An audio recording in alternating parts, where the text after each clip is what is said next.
You must be the lifesaver everyone's talking about. Whoever you are, thanks for sending those villagers here. We'll keep them safe. Sergeant, there are more centaurs on the other side of town. Captain Thackeray's calling for reinforcements of the garrison. If he's calling for help, it must be serious, but I can't spare anyone. I'll go. Captain Thackeray's never failed Divinity's reach. If I can help him, I will. Balthazar bless you. Do you choose your character's spirit that'll win. No, that is one thing that's determined based on your race and sex. Okay. Nothing to do with lineage? So we're going to head now over to the garrison. You can see there's another player just right over there participating in this content too. And we're going to go find Logan Thackeray, who is a hero among the human race, and try to help him defend the garrison from the centaurs.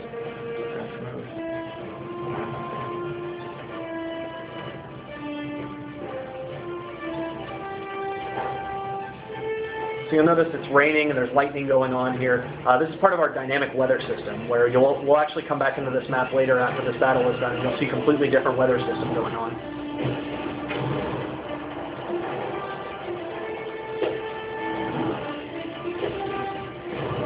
Reverse fireball, nicely done. So we're actually about to experience our first dynamic event. You'll notice we didn't have to go up and read any quest text. We didn't have to click an accept button.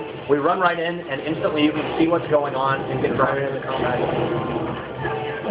And we actually showed up for the very end of this event. So we're now going to get to see our first event chain. So the first event completed, and the centaurs have been driven out of the garrison. There's Logan Thackeray right next to us. And the centaur boss is about to summon this.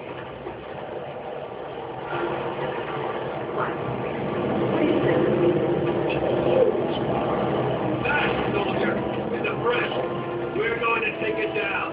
Forward!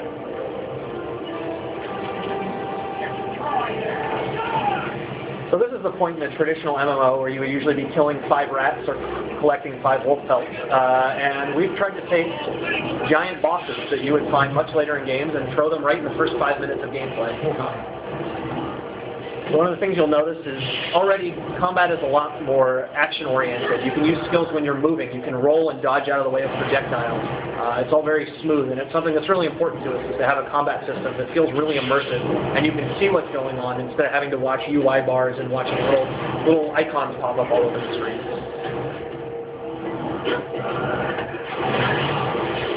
So it plays like an action RPG now. Very much so, yes.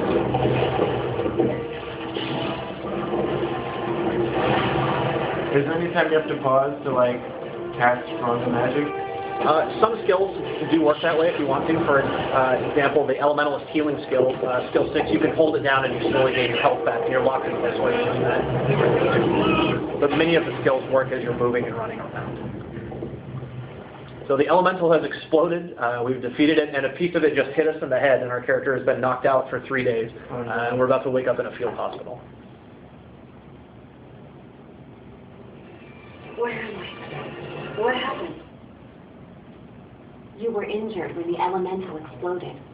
Captain Thackeray brought you here personally. You've been unconscious for 3 days.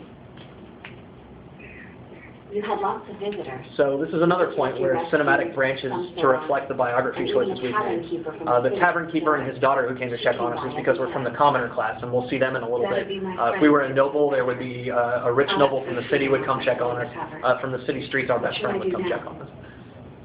Fresh air and exercise are the best medicine. The goddess Duena helps you.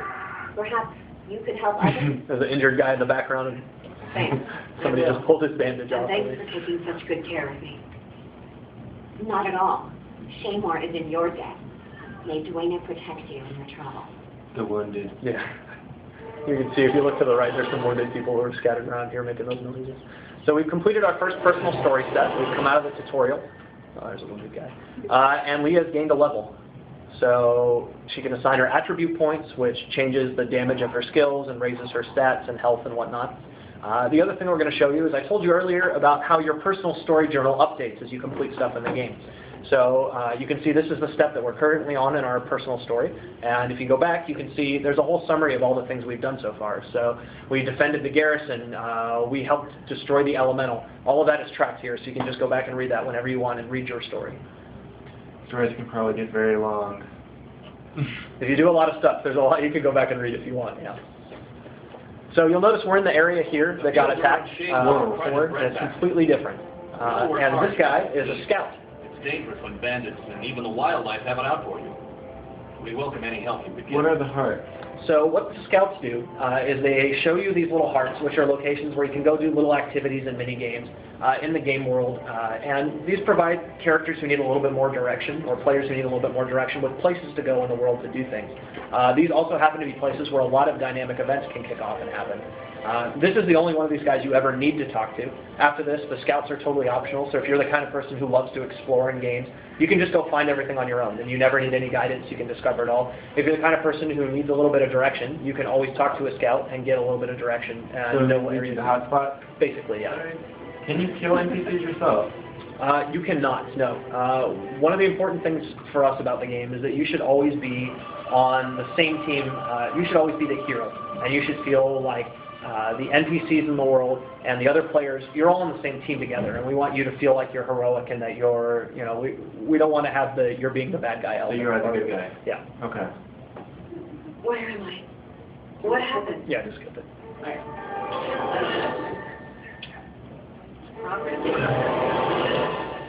Yeah, more boys. Cool. It's a nice draw distance. Yeah, it renders the world very quickly. Yeah, you can really see a lot of stuff. Can you go on top of that mountain? Can you go as far as you can You see? see that pumping station up there on the left? Yeah. You can go run around all over the place up there. Yeah. So one of the things that happens with a dynamic event system is we actually have no idea what's going on right now because we don't know what events are running, which makes giving a demo really interesting. So what we're going to do is we're going to go explore the world and try to find some events to show you how the game works. Okay. Wow, that water. How varied are the environments as far as besides grassy areas? Extremely varied. One of the things that you'll see when we go play the Char later is that you'll get to see sort of a blasted, broken terrain. And a lot of it is actually where the Char live is areas from Guildwars 1. And we'll show you some areas that you might recognize from Guildwars 1. So the two games cross over into each other? Yeah, there are a ton of locations that appeared in Guild Wars 1 and storylines that continue from Guild Wars 1 into Guild Wars 2. So we've tried to take a lot of the spots that people who loved Guild Wars 1 and put them back in this game so people can recognize those locations and see what happened to them and go explore and see the world that they love and find out about it. And if you knew nothing about Guild Wars 1, you don't lose anything by not knowing that stuff. You can still experience the game all the same. That's good. Graphics look impressive. Do you have any system specs? We don't at this time. Okay. That's information we'll be revealing more in the future. So one of the cool things about the Elementalist, while we had played some bandits here, is you can actually switch attunements, which changes out the first 5 skills on your skill bar. So she's just switched to water attunement, which changes the way that she plays the game a little bit. She gets automatic healing abilities when she's in water attunement. As you can see, she is healing herself to survive. Also, her skill 2 is a charge skill in water attunement, which builds up power the longer you hold it.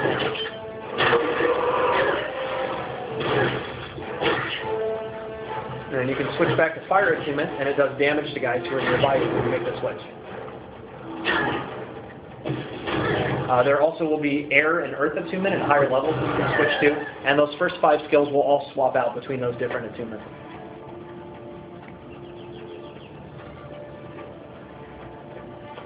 I'm going to go see if the harpies or the... range specialty that you're referring to? Yes. Okay. And I'm guessing there's a completely different skill branch for melee. Yes, and actually we'll show you that when we get over to the Warrior 2, but they aren't just melee.